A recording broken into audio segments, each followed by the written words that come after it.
the front chainring of my Bianchi, and one of the reasons I did that was to try and improve the shifting in some of the gears, and it actually did. But whilst I was waiting for the front chainring, I also spotted this nice 9-speed cassette that was up for sale on eBay. It is used, but it's in very, very good condition, so it's only had light use. And it's an M770 11-32 cassette, which is certainly higher end than the 11-32 that my Bianchi that I bought a few months ago came with, which is, as we'll see later on, bottom of the range stuff.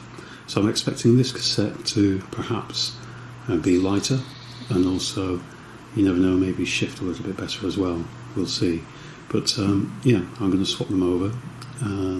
So the cassette that came with my Bianchi was indeed a HG201, bottom of the range cassette, probably quite heavy, almost certainly heavy. So that's going to come off, and we'll put the new one on. To get the cassette off, I usually use this cassette removal tool, and you can also use it to put the cassette back on, and a torque wrench as well. Don't use the cat. And also use this plumber's wrench to keep a hold of the cassette to stop it turning as I use the cassette tool to get it off. So let's get to it. Okay, so the moment of truth. Let's see how hard it is to get this off. So like I said, I use a plumber's tool to grab the cassette, and then put the torque wrench in here, and it should come loose. There we go, it's quite easy.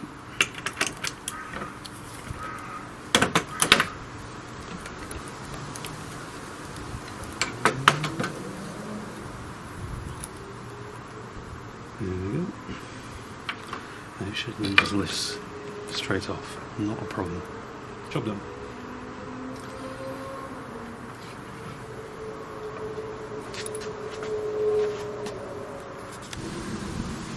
Right, okay, let's compare the weight of the two cassettes. So this is the bottom of the range Shimano HG 201, 9-speed, 11-32. Does help if you switch on the scales before you measure it. 334 grams for that one. And now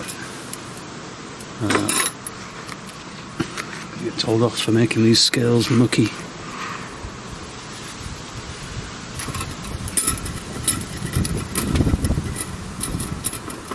And now the new cassette. 262 grams. Whole saving of about 80 grams. Whoopee! One thing about this new cassette is it does seem to come in many more pieces than the old cassette. And you see there, look, it's got a few spacers, so it'll be interesting to see how if it goes on as expected and goes on well. Let's see. Moment of truth. Find the correct orientation. Key. Come on. Failing at the first hurdle. Let's try there. There we go. Right. Got half the cassette on anyway. And then we've got this kind of ring. That's gone. And then the spacer. That's on. And the next one. That's on.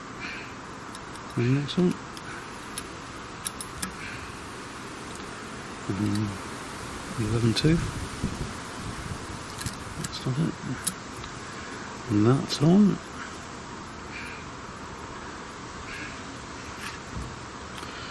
Right.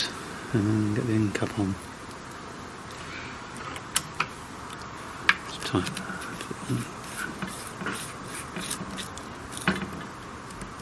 And there we go, that's the new cassette on. Quite an old wheel, so it's got quite a quiet free hub. Also, not spinning superbly freely, so Perhaps I need a new wheel as well at some point. That's for another video.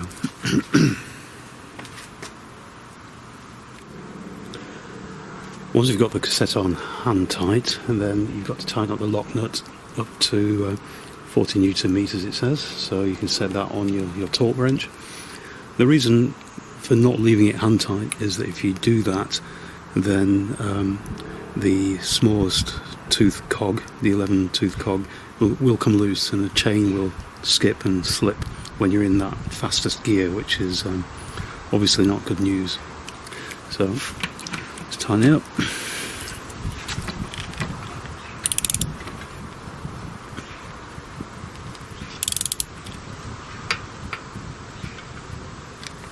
There we go, all done.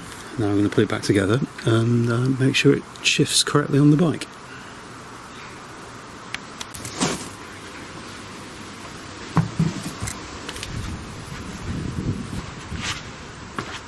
Let's do a shift check with a new cassette on the back of the bike.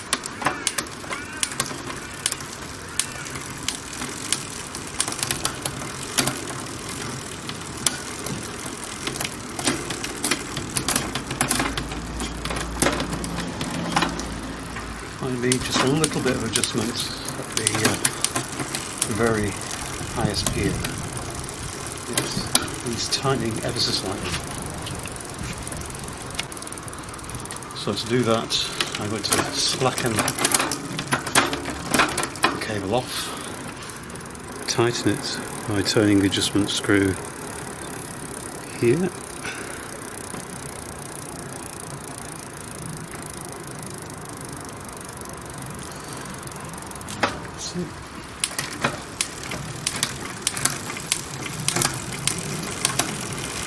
There we go.